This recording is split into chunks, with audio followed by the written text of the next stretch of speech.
ప్రభుపాద की जय गौनिताय శ్రీమద్ భగవద్గీత యథాతథము అంతర్జాతీయ కృష్ణ చైతన్య సంఘ సంస్థాపకాచార్యులు పరమ పూజ్యశ్రీ శ్రీమతి శ్రీ భక్తి వేదాంత స్వామి ప్రభుపాద అధ్యాయం 2 శ్లోకం 5 గురూణ హత్వా హి మహానుభావా శ్రేయో భోక్తుం భైక్షమపీహ లోకే శ్రేయో భోక్తుం భైక్షమపీహ లోకే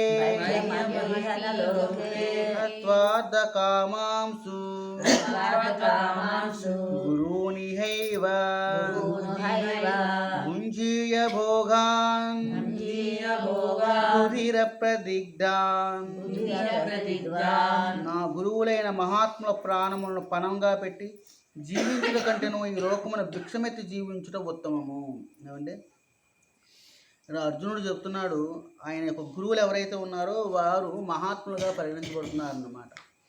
నిజానికి ఇక్కడ మహాత్ముడు అనేటువంటి విషయంలో మనం ఎప్పుడు కూడా ఒక తప్పు చేస్తుంటాం. మహాత్ములు అంటే ఎవరంటే ఎక్కువగా దానం చేసేవాడు, రోడ్లు ఇటువంటి వేసేవాడు, లేకపోతే ఎవరికైనా సహాయం చేసేవాడు మహాత్ముడు అనుకుంటూ ఉంటాం. కానీ మహాత్ముడు అంటే ఎవరి హృదయంలో అయితే భగవానుడు విరాజమానుడై ఉంటాడో అతన్ని భగవానుడిగా పరిగణించబడుతూ ఉంటాడు. అంటే మిగిలిన వారు మరి వాళ్ళు కూడా మంచి పనులు చేస్తున్నారు కదా అంటే, ఒక మంచి పని చేసినప్పటికీ కూడా ఇంకో చెడ్డ పనుల్లో నియుక్తం అవుతూ ఉంటారు. చూడండి, కర్ణుడు దానం చేస్తాడు అని ప్రతీతి ఉంది అనుకోండి, మరి దానం ఒకటి చేస్తే సరిపోతుందా? ఇతరమైన పనుల్లో మంచి లక్షణాలు ఉండక్కర్లేదా? కానీ ఇతరమైనటువంటి లక్షణాల్లోని చెడు వ్యక్తి కాబట్టి అతన్ని దుష్ట చతుష్టయంలో ఒక వ్యక్తిగా పరిగణించడం జరిగింది. ఏమండి, కాబట్టి ఇక్కడ చాలా ప్రధానమైన విషయం ఏమిటంటే, ఎవరి హృదయంలో అయితే భగవాను ఉన్నాడో అతన్ని మహానుభావుడిగా పరిగణించబడుతూ ఉంటారు. నా గురువులైన ప్రాణములను పణముగా పెట్టి జీవించుట కంటేను, అంటే సహజంగా ఇక్కడ పెద్దలను గౌరవించడం అనేది శాస్త్ర నియమము, తర్వాత అది మర్యాద కూడా. మనం ఇతరులను గౌరవించకుండా అంటే ఎవరిని అందరినీ గౌరవిస్తూ ఉండాలి. ఇంకా ప్రధానంగా మనకి మార్గనిర్దేశం చేసేవారు ఎవరైతే ఉన్నారో వారిని మరింత ఎక్కువగా గౌరవించాలి. మార్గనిర్దేశం అంటే ఏమిటంటే లౌకిక విషయాల్లో నిర్దేశం చేసేటువంటి వాడు మహనీయుడుగా పరిగణించబడడు. ఎవరైతే ఆధ్యాత్మిక విషయంలో భగవంతుడిని ఎలా పొందాలో చూపించేవాడు మాత్రమే మహాత్ముడుగా పరిగణించబడుతూ ఉంటాడు. కాబట్టి వీరిని చంపడం కంటే కూడా భిక్షమెత్తుకుని జీవించడం మేలు అని చెప్పి చెబుతున్నారు అన్నమాట. ఇది అతని యొక్క స్వధర్మానికి ఆటంకం. అది ఒక నిందలా ఉండిపోతుంది అనమాట. ఆయన ఒక స్వధర్మం క్షత్రియుడిగా ఉండాలి. ఇంకొకటి, ఊరకనే వారి గురువుల దగ్గర వెళ్ళి సంపదలుచుకోవటం లేదు. వారు లౌకికమైనటువంటి లాభాన్ని కోరికి ఇతని మీదకి యుద్ధానికి వస్తున్నారు, ఇతన్ని చంపడానికి వస్తున్నారు. మరి అప్పుడు ఈయన ఏం చేయాలి? తాను రక్షించుకోవాలి. కాబట్టి సందర్భానుసారం అతను వారిని చంపడానికి కూడా సిద్ధంగా ఉండాలి. ఏంటంటే వారి లౌకిక లాభాన్ని ఆశిస్తున్నారు మొట్టమొదటి స్థితి. రెండోది, వారు ఇతన్ని చంపడానికి వస్తున్నారు కాబట్టి ఇతను రక్షించుకోవడం, లౌకిక లాభాన్ని కోరేటువంటి వ్యక్తి కాబట్టి మహనీయుడిగా పరిగణించబడ్డాడు కాబట్టి ఇందులో ఎటువంటి దోషము లేదు. కాబట్టి మనకు పూర్వం శాస్త్రంలోకి వెళ్ళినట్టయితే, చరిత్రలోకి వెళ్ళినట్టయితే శుక్రాచార్యుని బలిచక్రవర్తి విడిచిపెట్టేస్తాడనమాట. ఎందుకు విడిచిపెట్టేస్తాడు? బలిచక్రవర్తి భగవంతుని పొందడానికి, భగవంతుడికి ప్రీతికరమైనటువంటి ఏ కార్యమైతే ఉందో అటువంటి కార్యాన్ని వద్దు అని చెప్తాడు. నిజానికి లౌకికంగా అతని యొక్క మంచి కోరుతున్నాడు శుక్రాచార్యుడు. ఎవరు? బలిచక్రవర్తి యొక్క మంచిని కోరుతున్నాడు అన్నమాట. ఒకవేళ తను దానం చేశాడు అనుకోండి, సర్వ ఐశ్వర్యం కూడా పోతుంది. కాబట్టి తన శిష్యుడు బాగుండాలి అనేటువంటి ఉద్దేశంతో, నాయన నువ్వు దానం చేయడానికి ఒప్పుకోకు అని చెప్పి చెప్తారనమాట. సహజంగా మనకి ఇప్పుడు ఉండేటువంటి గురువులు కూడా లౌకికంగా వృద్ధి చెందడానికి తప్ప ఆధ్యాత్మికంగా వృద్ధి చెందడానికి వారి యొక్క ఉపదేశాలు ఎందుకు కొరకావు. కాబట్టి అటువంటి వారిని ఏం చేయాలట?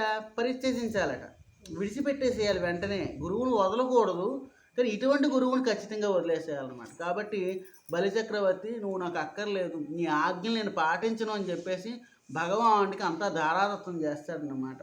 కాబట్టి ఆయన ఇప్పటికీ కూడా కీర్తి అని మిగిలిపోయి ఉన్నారు.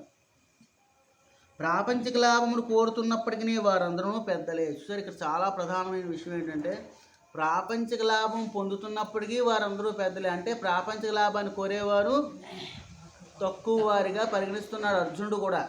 ఎవడైతే ఆధ్యాత్మిక లాభాన్ని కోరుతాడో వాడే శ్రేష్ఠ పురుషుడు ఈ లోకంలో. కాబట్టి ఆయన ఏమంటున్నాడంటే పెద్దలుగానే పరిగణిస్తున్నాడు అన్నమాట. అంటే పెద్దలు ఎలా ఉంటారు? జ్ఞానంలో పెద్దలు ఉంటారు, అధికారంలో వాటిలోనే పెద్దలు ఉంటారు, ధనంలో పెద్దలు ఉంటారు, వయస్సులో పెద్దలు ఉంటారు. కాబట్టి ఇందులో ఎవరిని మనం శ్రేష్టమైన పురుషులుగా పరిగణించాలని చూడండి. మనకంటే పెద్దవారు చాలా తప్పు ద్రోవలో వెళ్తుంటారు, వారిని గౌరవించరు సహజంగానే, మనకంటే వయసులో పెద్దవాడైనప్పటికీ కూడా. కాబట్టి ఇక్కడ వీరు చాలా పెద్దలుగానే పరిగణిస్తున్నాడు అర్జునుడు. అంటే అర్జునుడి యొక్క దృష్టి ఏ విధంగా ఉంది, ఆయన యొక్క దృష్టి కూడా లౌకికంగానే ఉంది, ఆధ్యాత్మిక స్థితిలో పరిగణించబడటం లేదు. వారిని వరించిన చో మేము అనుభవించు సమస్తము రక్త పంకిలమగును. వారిని చంపి నేను కానీ ఈ సంపదను ఏదైతే పొందానో అటువంటి సంపద అంతా కూడా రక్త పంకిలం అవుతుంది. నిజానికి ఏమిటంటే భగవానుడు ఆ విషయాన్ని ఇక్కడ చెప్పదలుచుకుంటున్నాడు. భగవద్గీత అంతా కూడా ఏ ఏ కార్యాలు చేయబడుతున్నాయో అది లౌకికంగా అది మంచిగాను లేకపోతే చెడుగాను చెప్పబడుతూ అనిపించుకుంటూ ఉంటాయి.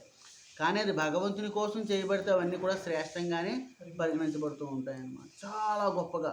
ఎందుకంటే అక్కడ చెప్పుకున్నాక చాలాసార్లు హనుమంతుడు కొన్ని లక్షల మంది కోట్ల మంది రాక్షసులను చంపేశాడు. శ్రేష్టమైన కార్యంగా చెప్పబడుతుంది అన్నమాట. ఒక వ్యక్తిని సహజంగా ఒక చీమని చంపినప్పుడు కూడా పాపమే. ఎందుకని ఇది భగవానుడు కోసం చేయబడేది, ఇది లౌకికమైనటువంటి కోరిక కోసం చేయబడేది. సో ఈ రెండింటికి చాలా భేదం ఉంటుంది హింసలో కూడా. హరే కృష్ణ. శ్రీల ప్రభుపాద శ్రీ గౌర్ నితాయ్.